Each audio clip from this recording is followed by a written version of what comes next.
My name is Dr. Shine Ashokan. I'm a sports medicine, orthopedic, and joint replacement surgeon. Another question that I'm always asked is, can we wait until we have a knee replacement done?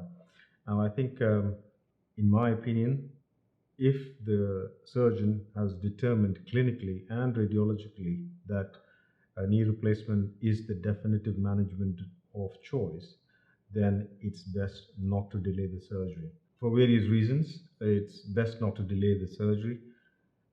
Waiting results in loss of muscle bulk, loss of activity level. When activity level is affected, the cardiovascular system is affected. This affects the overall recovery after such a surgery. When muscle bulk is lost, patients' muscle quality and function is also affected, because after a knee replacement, you need muscles to work that new knee replacement. And overall, I feel once it's diagnosed that you've got stage 4 osteoarthritis, you should go ahead and get the surgery done.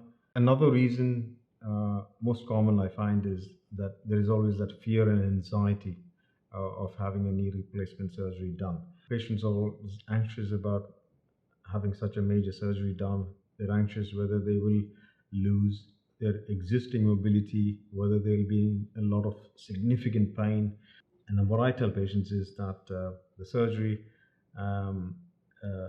is life-changing in so many ways. One, their mobility is back to much better than how it was. Pain is very much better controlled over the first couple of days.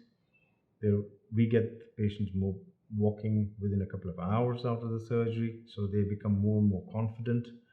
And in fact, their mobility is far better than how they were.